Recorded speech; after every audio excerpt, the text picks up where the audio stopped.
Thank you so much, Smix and Bundle. Very great to hear from Bundle. But I'm joined now by a person who has an actual name, TenZ.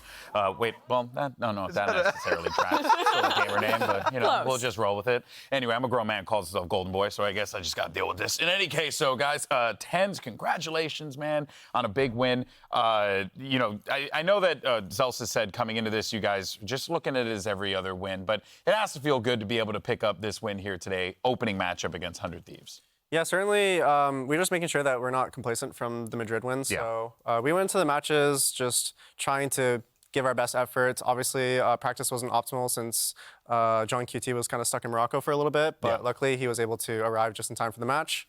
But overall, I think obviously not playing to our usual self, but I still think we're a really strong team.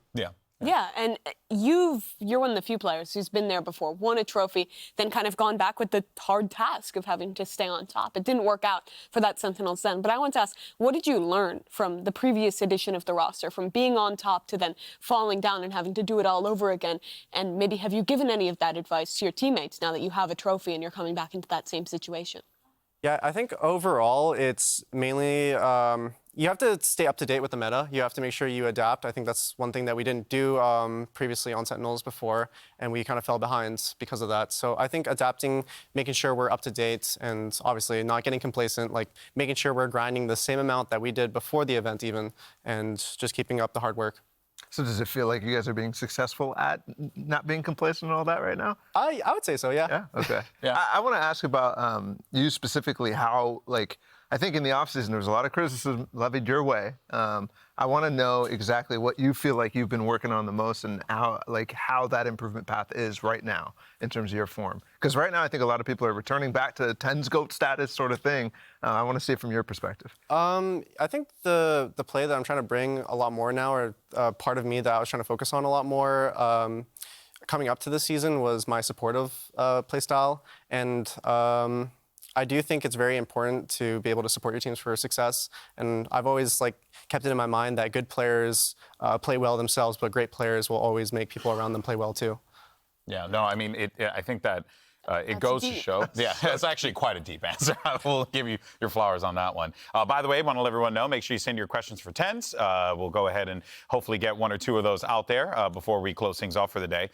So now, you know, you guys having won Madrid, you've felt that high, that moment. Is there really a cap? Do you feel like there's even more that this team can accomplish? Because it feels like even when the cards are stacked against you, which has happened a fair amount, you guys still find another gear, another opportunity. It's insane. I've never seen it before. Yeah, I think definitely what we've shown so far this year is definitely a good stepping stone, but I do think that we can further keep improving, keep developing our map pool. I already think we have some really good and insane maps that we have in our back pocket that we like to rely on a lot. So I think just overall, the more we play, the more we get better, and I'm really excited just to see the future of what this Are you having fun? Yeah. I am having fun, yeah. I am. That's good. That's good. How does it differ playing in kind of a format like Kickoff, like Madrid? You played 41 out of 45 maps you possibly could, back to back to back, no time to sleep. Almost double the second most played. Yeah, in Americas. How does that differ from now, week by week, one match, week off, you play again? How does the preparation, how does the approach of the team change now that you're in, honestly, a very different style for this Sentinels? Yeah, I think the kickoff format was actually pretty good for us because it was the start off of the season, start of a brand new team for us, and just being able to play so many matches made sure that we were able to kind of find a form and continue it onward. Do you think that your team would have been able to win Masters if you didn't have to play all those games? It's kind of hard to say. I do think that losing is a very important part of learning and improving. So I do think that taking some L's and being able to be in the lower bracket, playing more matches and experiencing more map losses kind of made us improve more as a team. Yeah. I wanted to know, because obviously you guys have played the most, just an assessment of how the level was at Madrid without Fnatic, without some of the other top hitters, DRX, those sort of teams. And obviously in the future, we're going to have a lot more teams at these international events. What was the level like? Do you think it was actually at the top of the top? Is it going to have to be a lot better for you guys going into next Masters, Champions, that sort of things, if you can make it there? Yeah. Or? I definitely think the best teams qualify for the international tournaments, and I do think the path to the Madrid win was not easy for us, playing EMEA number 2, number 1 seed, then having to play Loud again, playing Gen G twice, APAC's number 1 seed, and then playing PaperX, number 2 seed of APAC. So it was definitely not an easy road to success. Yeah, I can feel that because that was a journey that you guys went through. But you got to do something pretty cool today. We got a Twitch chat question from a Kitty Catty Yumi.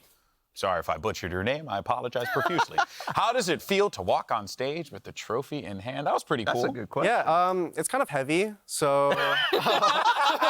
Okay, so we got to work on those arms, buddy. I think I need to hit the gym or something. Jordan's been telling me something about that, so I think that's what has to happen. I like that. Okay, hit up the gym with him. I think it'll work out for you guys. Okay, well, folks, we're going to be back here tomorrow with our last match of week 1, and it's going to be one whole matchup. That's right, because we're closing things out with Crew taking on Furia. That is going to be our last match of the week. And oh, did we not get the graphic out? You hate to see it, kids. Well, it's perfectly fine. In any case, so folks, that's going to do it for us here today. Got the buzzer. That works out perfectly fine. Thank you so much for tuning in. Shout out to TenZ. Appreciate you, brother. And congratulations on the win. Looking forward to the rest of the season. We'll, of course, catch you right here tomorrow for one match. Furia Crew. We'll see you then. Thank you.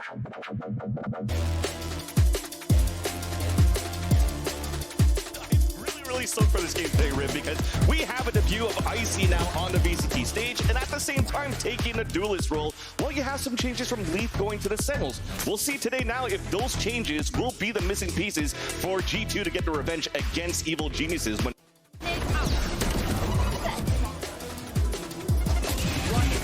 finally gets the pick. A second one, just gonna be a third, and he gets the ace! One enemy remaining. Last. Copy kill.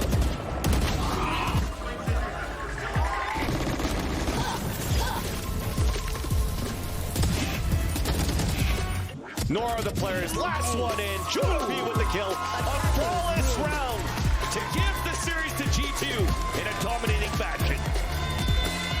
G2. With trophy in hand, the Sentinels are looking, I would even say, to maybe intimidate a little bit on the other side of the stage. 100 Thieves, you're coming out there, you holding the trophy, you know, it's kind of like holding it over someone's head. Just in case 100 Thieves forgot. Yeah, Sentinels won it all. In case you don't know. The counterpunch comes through at just the right moment. Austin now not able to get it to half. He's left alone. A 1v3 will not convert. Sentinels tie us at 10. So much about the prowess that is the center. Retake! A cryo with 4! Remaining. Spike planted.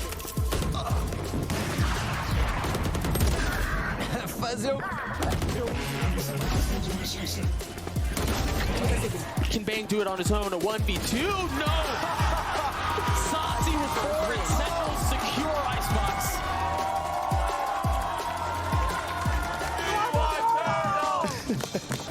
I mean, we gotta give the people what they want, right? You gotta give them the turtle. There you go. How much more can they do as Bang opens up the side, but Celsius is there. He's Celsius with 3, Sentinels with 11. A complete dismantling in the second half. Needs 1-1 round. Absolute cinema. Sentinels destroy 100 Thieves.